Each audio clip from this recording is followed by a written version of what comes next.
how many times they've been here, been with us, performing for us, enjoying us, being enjoyed by us. It was cause to reflect on how many have come, how many have gone, and how that has affected me and in ways enriched my appreciation for what is made available here. But in looking at it in that perspective, of course, always there is that attending realization of those who have passed. Death is a real leveler.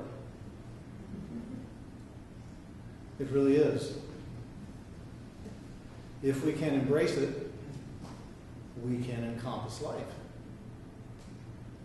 And really what we're doing today is considering different ways that we can improve our ability of suffering.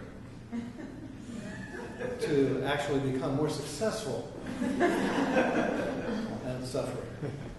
I know that sounds funny, but if you follow through with this today, perhaps it'll begin to dawn on you in a positive way, and you'll be able to make some shifts and adjustments in yourself. Interestingly enough, if we can embrace death, we can go from the tyranny of being in the world as a desperate being, caught on the throes of attachment, to the freedom of dissolving our ego through the non-identification with form. Think about how much emphasis, unconsciously, we place on form. The attachments that we make to form. The attachments that we have to outcome. But when you experience death, you're able to realize there is no permanence. Here's the good news. And it's good news presented by Eckhart Tolle.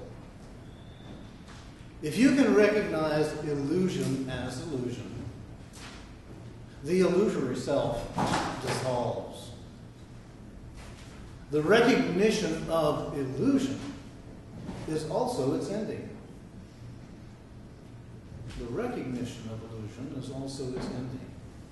Its survival depends on your mistaking it for reality. In seeing who you are not, the reality of who you are emerges by itself.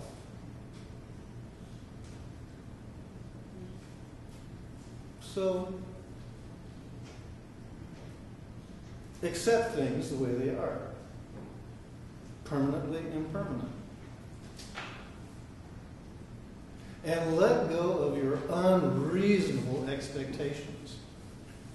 If you can do this, then you're going to discover happiness will not elude you. Try it out. Don't take my word for it. After all, you're in this for the experience. You're not in this just to get secondhand information from somebody else, claim it as your own, without ever really trying it out. Think about it now. Here we are all experiencing this, and each one of us is experiencing it from our own perception. Now, I may operate under the assumption that what I am delivering, you're picking up on from the same perception. And if I make that assumption, I'm crazy. But I know that. But it's just to bring it to light that here we all experience life from our own perceptual basis. And none of us has the same perception up and running at any given time. We have different experiences. We have different memories. We have different ideas. And all of these differences regard the concept of whatever it may be that we are experiencing at the time.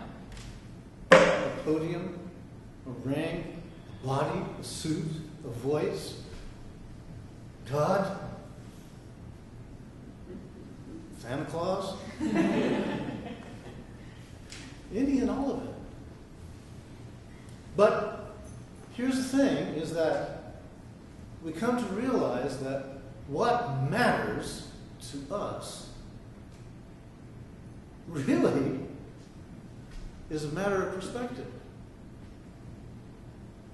And seeing as all of our perspectives are different, it begins to dawn on us, and consciously we're able to embrace it in the midst of actually sharing and communicating. And we can then use this tool of perspectivism. Remember now, or perhaps I should phrase it another way, consider that perception is universal. Our use of it, we often unconsciously believe, is the truth, the whole truth, and nothing but the truth, so help you perspective. The fact of the matter is, it's only our use of it. So if we can bring this all together, then we can certainly reduce our suffering, because a lot of our suffering happens when we assume that the hell's wrong with you. You should be sharing the perspective I have. You should be seeing things the way that I'm seeing them. So we begin to see that this is a tool that we all use, and if we can, then we can begin to employ empathy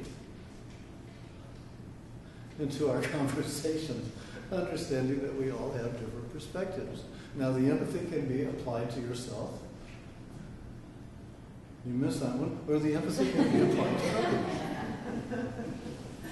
Well, don't you get there to where you think you're just so sure you're so right, only to afterwards reconsider and think, that might not have come across the way I wanted it to come across. So, when we let go of who we are, we become who we might be. And when we let go of who we might be, we become who we are. Sometimes what helps us to reduce our suffering is to consider the worst case scenario. And now I know none of you ever have engaged in this. This may be a new and novel concept for you. But do it from the basis of taking it to the limit. Worst case scenario. And then when you've reached worst case scenario, see if there is a way that you can adapt, you can adjust, and still find that you choose happiness instead of suffering. Now, let me make one thing clear here as we're going along. Pain is a part of life. That's how I have often related to many of you. And I'm sure that you have returned the favor. But you see, pain, as Buddha said, is inevitable. Suffering, on the other hand, it's optional. You see, they're not synonymous. We often operate under that unconscious belief that they are the same when they're not. Now consider one more application of this that can help you to reduce your suffering. There are those who identify with suffering to such a degree and yet have such creativity coursing through their beings that they find ways to express their suffering in art form. They do it in painting, they do it in dance, they do it in a number of ways. Consider now that if you do engage in this, then you're going to transform a mundane experience. You're going to elevate it to a higher expression that's going to give you a definitely different sense of what your life is all about. Because then you can go from being a victim to a warrior. You can go from being merely mortal to being a creative God. Because then you will have found some way to have the audacity to reveal the agony, the ecstasy of it all through an artistic form, through an artistic medium. So, you might even see this as being a philosophical consideration. The philosophy that involves pain and suffering. So here's the deal, boys and girls. We don't solve philosophical problems. We get over them. So if you take the Eagles' final words of one of their songs, you learn to get over it.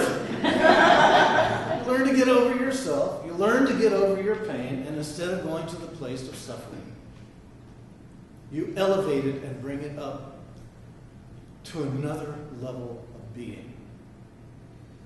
So do bring these forward, realizing that everything is a matter of perspective. We all have them, but we all live different ones all the time. Recognize that truly, as Buddha said, pain is inevitable. Suffering is always optional. Thank you very much for your time, your attention, and please take this to heart. Thank you.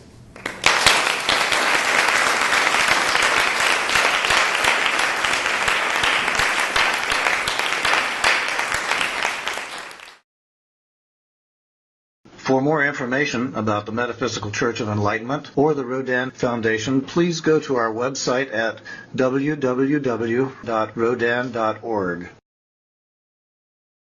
If you have been inspired by the revelations shared in these podcasts, please donate to the Rodin Foundation's ongoing efforts to help others help themselves at www.rodin.org/donate.